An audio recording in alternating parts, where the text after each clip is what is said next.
It's the family, Mart, Pop. Speaking of, I know you kind of spoke on hip hop a little bit. Speaking of hip hop, Yeah, let's get into it. the Ye doc, genius. Amazing. Jeen-Yuhs. Yeah, it's amazing, bro.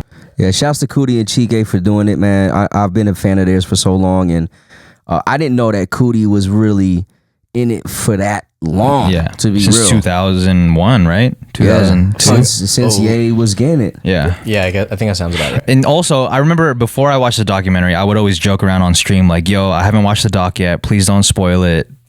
And then somebody made a joke like, you can't really spoil a doc. Like, it's just, they're just talking about what happened. And then I realized the reason, what I really meant was, I don't want to hear about any of the scenes before I see it. I want every scene to be a surprise to me. Even though it's already happened, even though I already know the storyline of Kanye and everything, I don't want to know specific scenes until I watch the doc. Yeah, I don't believe that. You can spoil a doc. Yeah, you can.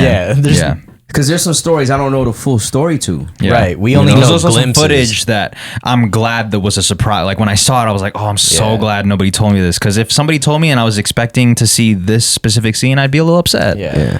What I didn't realize is some of the clips that we've seen over the years was from Cootie. Yeah. Yeah, it's just true. Like, we've been watching Cootie's clips for so long, man. We didn't even know if it was his or not. I'm so interested to see what the vault looks like for that. Because that's a lot of that isn't digital. It's all on VHS, or, high 8. Yeah. I want to see what that storage looks like. A while and to ago- maintain it for this long, it's crazy. I think Ye said it's like 7.5 hours worth. I think he said that in the dog. It was like 7.5 hours yeah. of footage, which is, and back then the way you'd record is you just record and you're just filming until the tape runs out. You good with Final Cut? I mean, Yeah, that was so fun. Fuck, it's kind of fun. Yeah, but that was a funny clip. It was good, man. And like, for me, like, I'm a big Ye fan.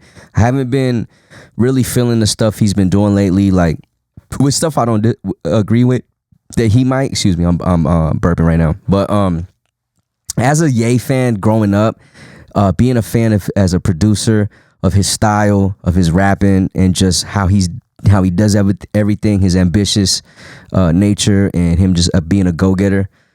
I love the fact that people who may not have seen that back in the early 2000s and just know Ye from like Taylor Swift and on. Oh, right. I'm glad that they could see where it's coming from. Right. And that so they can understand how he is now. Yeah. Yeah. You know what I mean? That's one of my favorite parts of the doc is that you see this and you're like, oh, Ye has always just been unapologetically himself in front of whoever it is. Even if he makes mistakes. Right. Like, whether you agree with him or not, that's just who he is, man. And he's like, take it or leave it. One of my favorite parts was, and this is, and probably one of the toughest times of his life, and I get it, but he's talking to his dad in the car, and then he, if I spoil this, it don't matter. Just like that dude said, it's a documentary. But he's talking to his dad in the car, and it's right after he had that presidential campaign speech, and he's kind of wilding out, and his dad is telling him, like, yo, write your speech next time. Yeah. And then Kanye says, he looks around, he laughs, and you could tell that got to him. He was like,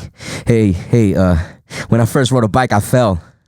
Yeah. You know what I mean? And damn, that was pretty spot on. Yeah. Yeah, that was pretty good. And it's true, because we don't ever do things with that we've never done before, experiencing because we know that we've done it before. Correct. So we might fuck up. And I feel like in a life thing, for me at least, I fuck up a lot, man. And it's probably because it's like the first time I've experienced it this way.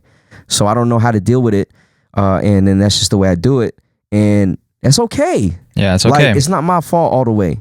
Now, if I do it again and I'm fooling you twice, then it's on me. You know what I mean? So this is a fucking bar, dude. Yeah, it's a big bar. It's big, man. It's that part must have hit you. Yeah. It did. Well, the whole, I mean, the whole doc. Sorry. Yes. But it did for me, man, because it's like, yo, we make mistakes, man. But at the end of the day, like, just we always want to be forgiven for them because we don't want to be hated. You know what I mean? Right. What about you? Is there like a moment or a overall theme that really hit home with you? Yeah. To echo what you were going on, I think especially when he was performing the I Miss the Old Kanye, like that whole doc is kind of like, yo, you might miss the old Kanye, but it's like the same. He's the same person the whole time. Yeah. So it's just I like that it showed everyone that side of him that don't understand. But do you guys think there's really many haters watching this? Like I feel like if you go into a doc, like you're like, I'm not about to watch a doc on someone I hate. I don't think people go into it hating every piece of it. Because for me, like I said, there's things he's done that I don't know if I don't respect it. Right. You know what I'm saying? Like I just don't. But I'm a fan of Kanye, so like I understand because of what I know him to be. Yeah. So I don't even know if I answered your question. No, because it's like say someone only knows him from Taylor Swift on, right? Yeah. They're like, yeah, there's a new Ye doc out, but why am I gonna watch that? I don't really like. That's true. I don't really care for and that. And that's cool, man. Like you can keep your opinion how you want it. True. You know, but at the end of the day, if you're gonna come into a conversation like this, you need to know. Yeah. You can't just come and just give one piece. Right. But I think if you are a Ye fan in any capacity, whether you started fuck with him pre-Taylor, before, I don't know whether that's like BC or like BT. I feel like that was like a big moment. Yeah, big before Taylor, post Taylor. Regardless of when you started fucking with Kanye, if you are a Kanye fan, I do think that you will enjoy this, and I think you'll take something from it, and it'll make you appreciate Ye more. Whether you agree with his quote unquote antics or whether you agree with his point of view or not, I think if you separate yourself from that and just watch it from the outside looking in, and you just take it for what it is, you can take your own gems from it and apply it to your life. The thing that really hit with me is that Cootie was just documenting everything, and it just really brought home the idea of just document everything. Because you guys know me, like content guy, I love recording my life. That's what I do, man. He busted out the recorder. Like that's what I love to do. I just love being able to make memories and watch them later, whether they become pieces of content or not. It just really brought home that for me, and I fucking cried during the documentary because I was like, holy shit, I'm doing what I'm supposed to, and I just have to continue doing what I'm doing. Yeah. And is it validating in a way? Yeah, it's very validating, man. I fucking love Cootie for just continuing to document his life, Cootie's life, and everybody. That's why when you busted it out, you trying to drink to that? Let's drink to that real quick, yo. Let's drink to that. Cheers, man. baby. Cheers. That's why I won what? When you busted this out at the game, I was like, it felt so normal. Yeah. To me, and then we all just started putting the channel 0 up the whole time. Yeah, and just to see the footage, and again, it's a spoiler alert. But when he was like, when he got to go back to Chicago I forgot what the occasion was, but he went back to Chicago, was able to see his dad again, and he was like, this was the last time that I ever got to see my dad, and it was documented. Yeah. And I was like, holy shit, that's so true. Like, God forbid, quote, like, knock on wood, if this is the last time I see y'all, I'll have this forever. I'll have this memory forever. That's true. And I think about that a lot, man. There's times where I look back and be like, if this is the last time I see you, I wish I would have did this more. Yeah. You know what I mean? And it's good to have it. And I know I make fun of you all the time, like, man, you're always trying to get everything on camera. There's no privacy. But at the end of the day, I think we've grown, in our family at least, to be around the camera a lot because our Uncle Bing is it's Cootie. just in us, bro. He is Cootie. Uncle Cootie, man. So you're like carrying that flame through the family. But yo, man, it's a good doc. There was a question from somebody about Kanye. I don't know if y'all want to answer, but I think it's a good time to get into it. Might as well. Somebody asked, what's your favorite Kanye West song of all time and why?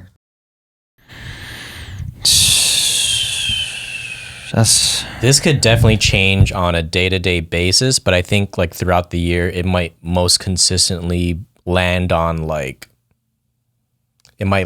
something like Can't Tell Me Nothing. Okay. Maybe if we made a list, because I could definitely make a top 5 for sure. Okay. And narrow it down. Narrow it down. I do have a What is favorite yours? Kanye song. My favorite Kanye song of all time is I have 2 of them that I go back and forth. All Falls Down and Through the Wire. And because for me, All Falls Down. What a great album. Great album. Classic. Great album, dude. But 2 like bangers. even the hook. Oh, when it all falls down. Like that's just like it hits me because there's always times where you feel like everything's just not where you're at, and you know the way he's rapping, it's things fall down because you're looking at things, you're into other things, or you're focused on other things that don't really mean much. You know, oh man, I'm so self-conscious. I can't do this with one of my watches, whatever he says. Like, it's not important. You know, and then you start thinking about the important things. And then Through the Wire is just like the fucking grind. Like, classic, bro. No matter what. Like, and then watching the doc, I didn't know, man, they put so much effort into that record. Me too, bro. Me too. Getting the choir and shit. Yeah. It's crazy. I never thought of that. Yeah, They it's put nice. a lot of effort into the into that song, record. into the video, like the Yes. fact that Cootie was in the fucking appointment, and the Ye was like, appointment. "Yo, get this for the video." And they hired that dude. And that dude is like, he has so like, I feel like they hired him to be just To do the fucking funny. animation joint? No, the doctor, the guy guy that that- did his yeah, wife. yeah. I was like, bro, he's like way too good to be on. Pretty witty. Yeah. But he's like the Hollywood doctor. Yeah. So Oh, The Asian so dude. he's I used could to tell that. by the way he was fitted and the way he was talking with his Asian accent, but he was talking like with that swag. Yeah, So you could tell he was like that LA Hollywood. yeah, he's He was used to in that. it. Yeah, Yeah. he's used to it. He's like, would you try to shoot a video too much? It's not gonna happen, bro. yeah, and then he was like, "You shooting a video right now? What you?" Yeah. You should just use this. And Use she's like, this. hey, we gonna use this for cool. the Yeah. We're gonna get the animator on. Yeah. That was so hard, bro. That was tight. I'm saying, bro, because well, I'm gonna answer your question, but because Kanye was such a huge part, his that specific College Dropout specifically was the soundtrack of my youth.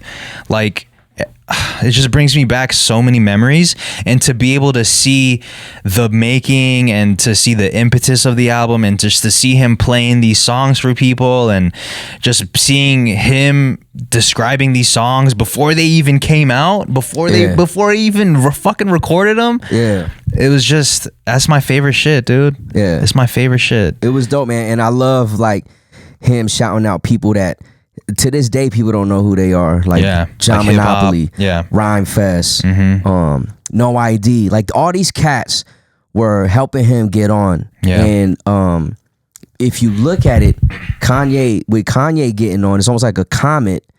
Kanye was going through, and then he kind of brought everything that like was surrounding him, and they kind of blossomed too. Yeah. You know what I'm saying? That still So- happens. Yeah. And everything he touches, and it sounds like a dick rider. Because even with Cootie, like he did stuff with Erykah Badu. He did the window seat joint. Yeah. He did the ESPN documentary Benji, 30 for 30. Okay. With Benji Wilson and the whole Chicago thing. Yep. Like, he was doing a bunch of stuff, man, because of him getting that shine through not just Kanye, but Yeah. the whole crew. You What's know the what I mean? quote? Rising tides raise all ships. Yeah. Yeah. Yeah. Rising It's just- tide raise all true. ships. Yeah. Yeah, it's very true, man. It's very true. But yeah, I love. Kanye was the tide. Yeah, he was a tide. Raise all of his ships. That shit made me want to. After each episode, 1 through 3, I was like, I need to just start running through walls right now. Yeah. Like, I got to do something. It's a great dog, man. It is, man. I might actually go watch it again, like straight through. Again, I'm a big Kanye. A lot of the footage I have seen before through it, but I like to see it again just because it's just dope, man. It's just history, and you know, and it's dope because I actually worked with a couple of people that helped Kanye back in the day. Like one of the mixtapes I dropped, Alexander Fruchter, who was in the studio a lot with Ye, like helped like engineering, like he helped DJ one of my mixtapes. Oh, so sick. it's dope just working with people from Chicago because he like Kanye touched everybody in Chicago, bro. It wasn't just who you saw in the film. Yeah. Yeah, it He was more touched than that. everybody in Chicago, and for me, that's how you help a city get on. You know, you don't just discriminate on whoever. What were you gonna say, Jay? What was I about to say? My bad. No, it's all kinda good. Top had to five. drop. I had to drop. Top 5 for me in no particular order. All Falls Down, Through the Wire, Heard Him Say, Spaceship.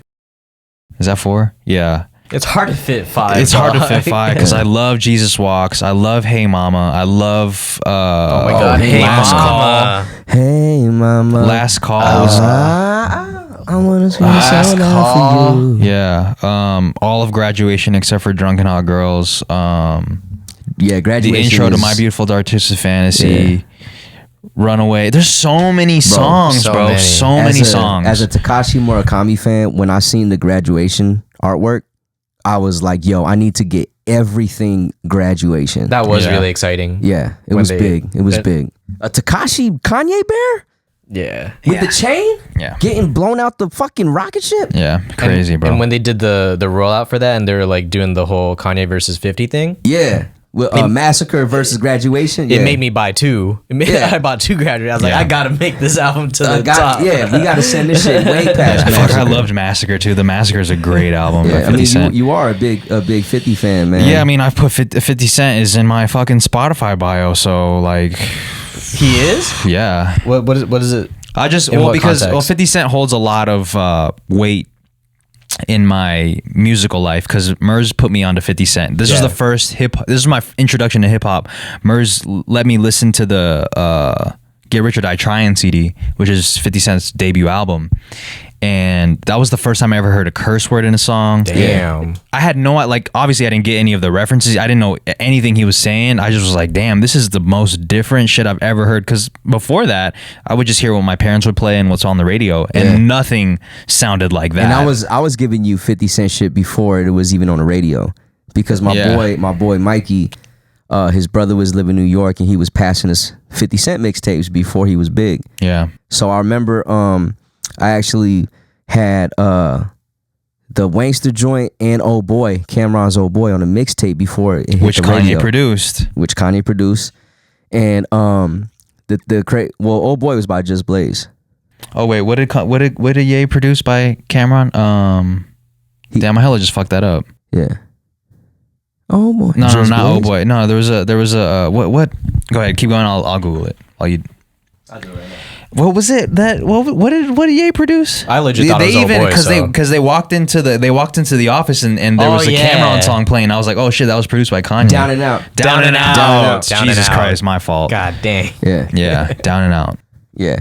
But anyway, yeah, 50 is that dude. Yeah, and what I really gravitated towards when I first listened to Get Rich. Get Rich or Die Tryin' was just the melodies. He was so melodic on the album. He was talking about all this fucking street gangster shit that I had no idea what he was saying, but I gravitated heavy to the melodies. Like the melody on Many Men is so iconic, It's bro. so good. It's so good. I wrote that on the notes because I wanted us to sing it, but I don't think we should butcher it. But Blood in my eyes, dog, and I can't see. let's not do it. I'm trying to be what I'm destined to be. Cease and desist. Cease and desist. Cease and desist, My man. bad. Cease and desist. But like, I just sing that all the time, bro, and it's just a great melody. And there's actually a really great video of 50 before the song came out. He sang it a cappella, and everybody was like, "Yo, this guy can sing. This guy's a little different." Yeah. So I just He's definitely a musician. He's a great writer. Yeah. And he's a great businessman. And he understands how to get money.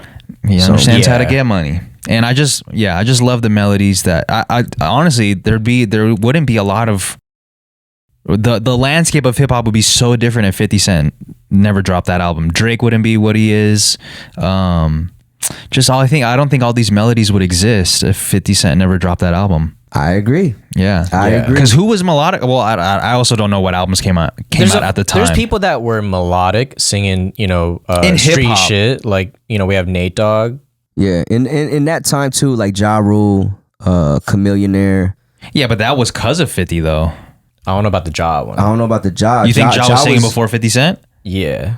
I don't know, man. I gotta Poppin' go wise, back, I think but so. I know Ja was popping before 50 was popping. Yeah. But Like he might 50 have not been singing street I shit. can already That's all I'm hear saying. Cameron fucking talking about, because I remember I tweeted this one time and Cameron, your homie yeah, Cameron, Cam, yeah. He's passionate about this. Yeah, he's like, you don't want to argue with this dog. I feel it. I get in a lot of arguments with Cam about everything, music and sports, Yeah. but it's No, but 50 Cent inspired. I think it's safe to say 50 Cent inspired a new generation of he opened the gates for a lot of people. He made like thug music, like I don't want to say sexy, but he gave it fluidity. It wasn't just like straight hardcore thug music. Yeah. Like 21 Questions is ill.